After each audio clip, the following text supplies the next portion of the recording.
Barkanmu da dawowa. A wannan bidiyon za mu yi bayani akan abin da ya shafi wato data types. Menene data types? Data types are different sizes and values that can be stored in the variable.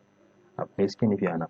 Wato su data types kamar yadda muka yi bayani a bidiyon mu na baya kan menene variable. So wanda ba su kalli wannan bidiyon ba suna da buƙatar su koma su kalla saboda su fahimci me ake nufi da variable. Wato shi variable as a memory location a computer akwai kalan irin information da yake ajiyewa, sannan kuma akwai irin nauyin information da yake ɗauka.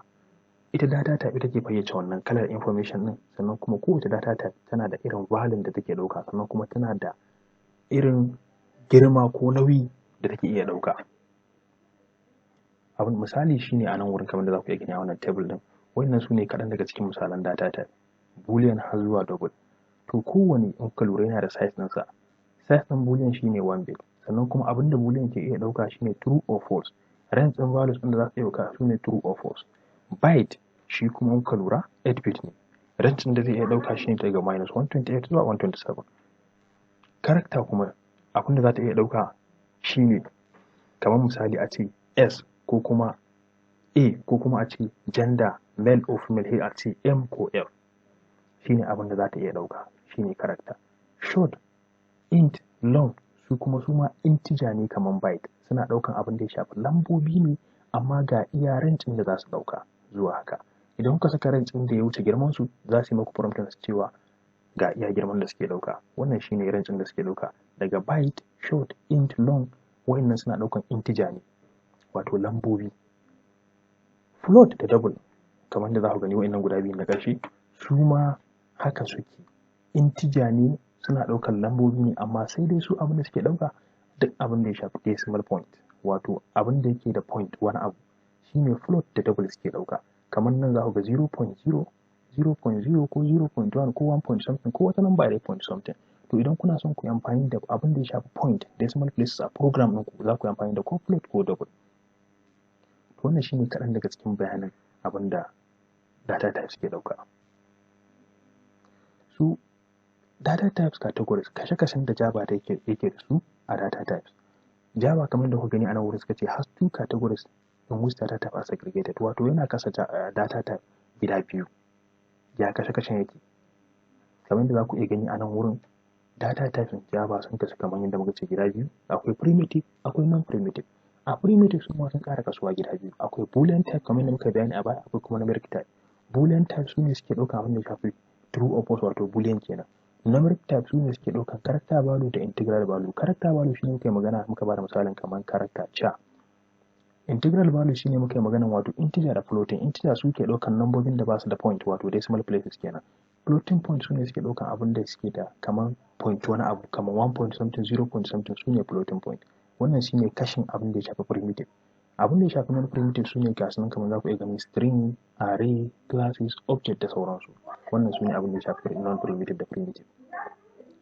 Mun yi theory, yanzu bari mu yi practice sai mu gani abin da suke iya yi. Kamar yadda za ku gani a nan wurin wato aka ce boolean.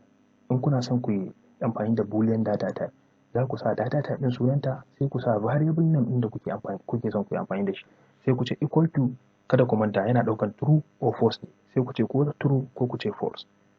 Kada ku manta data type ɗin da farko, sai variable name, sai equal to value da kuke son ku sa. Character ita kuma muka ce tana ɗaukan abin da ya shafi character ne, ko S ko A ko kuma a ce gender. Nan sunan variable ɗin mu gender ne, sai mu ce gender wani ne, male ne ko female, sai mu sa F ko M. Byte shi kuma kamar yadda muka yi bayani daga byte zuwa long suna ɗaukan integer ne, lambobin da ba su da point amma suna da girman su kamar yadda za ku gani a wancan table nan, ya girman da za su iya ɗauka.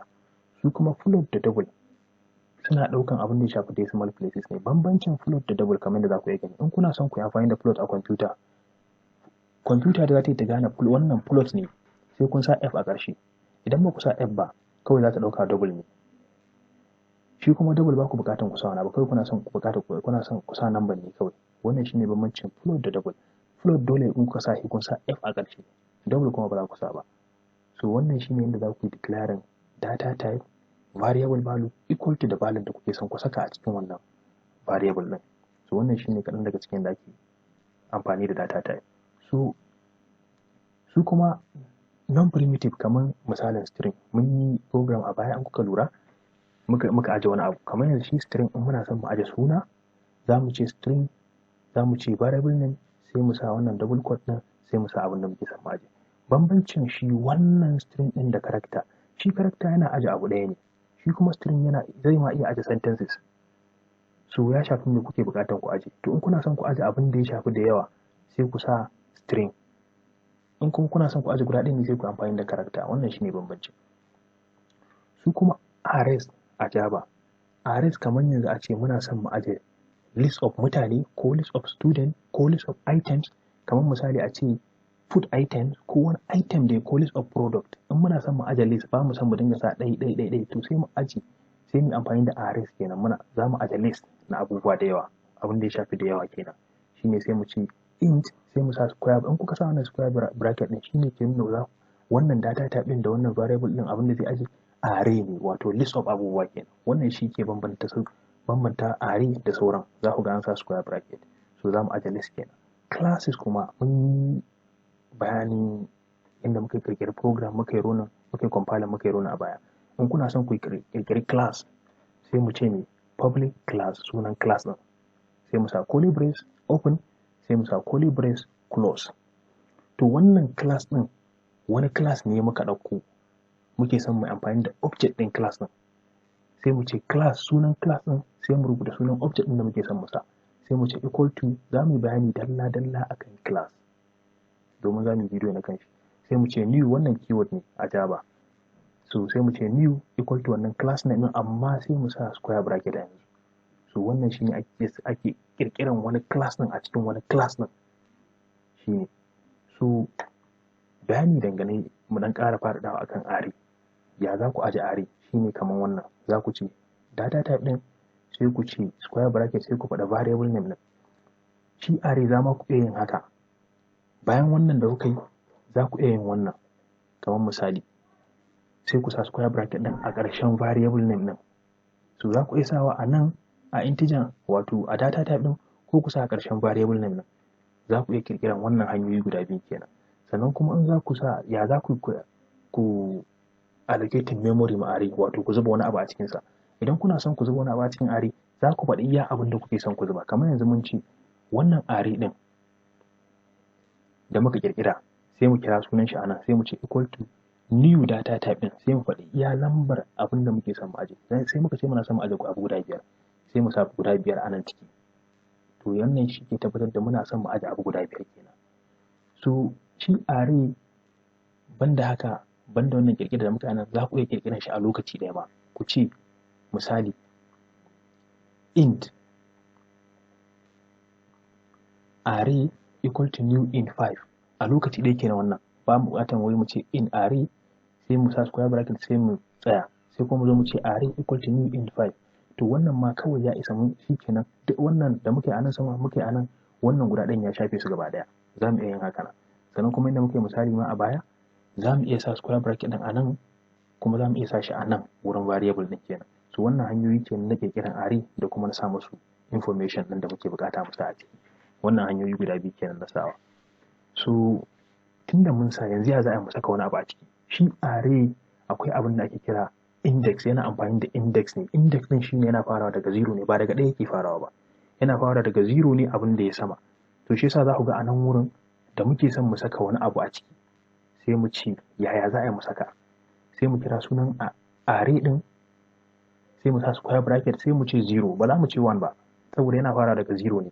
In muka ce 0 shine first place kenan, index 1, sai mu sa abin da za mu sa. Sai muka ce sai mu kira na gaba, sai mu ce array, sai mu sa 1 shine second, sai mu saka abin da za mu saka equal to, har zuwa nan. Wannan shine yadda ake initializing, ake saka wani abu a cikin array kenan. So ya za a yi accessing array? To wannan topic ne wanda za mu zo gaba mu yi shi, saboda ban riga mun yi abin da ake kira looping statement a Java ba. So looping, da za mu yi amfani da loop ne mai accessing array. So za mu yi bayani akan loop, yanzu ba ku buƙatar ku tada hankalinku akai. Idan muka zo bayani akan loop za ku fahimta. Shine za ku ga for in I is 0, I is less than array length of array is 5, array length, then in, har yanzu wannan yana loop kenan. Kamar ku je ATM, za ku je ATM na kar, yana kirga iya abin da ka sa ya fitar maka kenan. To wannan shine yanda za ku yi iya yanda, to zai ce length of wannan abin da muka sa guda 5 idan har bai kai ƙarshen 5 ɗin nan ba to i++ ci gaba da printing, kamar ci gaba da printing ɗin kuɗin ku a ATM, so shine zai ce i++, amma idan ya kai 5 to ku tsaya. So shine wannan su ne abin da muna son mai printing kenan. So in muna son mai printing za mu yi amfani da wannan abubuwan sai mai printing abin da muke bukata, kamar dai muku printing ya ba ku kuɗin ku. So nan misali kenan mun yi printing numbers, wato kamar yadda za ku iya gani a nan wurin wannan mun yi bayanin yana printing lambobi ne. To yanzu sai muka dan bada misali kamar nan wurin sai muka ce array of student. So bari mu canza wannan sai corresponding to student, sai muka ce array of student. So muna son mai printing student, yanzu ba lambobi muke bukatar mai printing ba, so muna iya amfani da wannan sai mai printing student instead of number. To kawai ya danganta da irin array ɗin da za mu yi printing. Let's say kamar ko product ne ko wani abu dai da ya shafi list, kamar a ce list of books ko list of items. So kawai shine dai array yana printing list ne, list na abubuwan da muke bukata mai storing ɗinsu ko kuma aje su a matsayin list. To shine wannan abin da ya shafi ɗan takaitaccen bayani, wato misali wato dangane da array.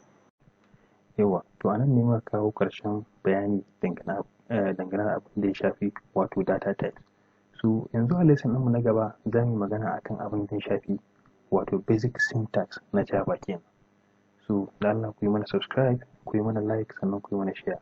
Mun gode.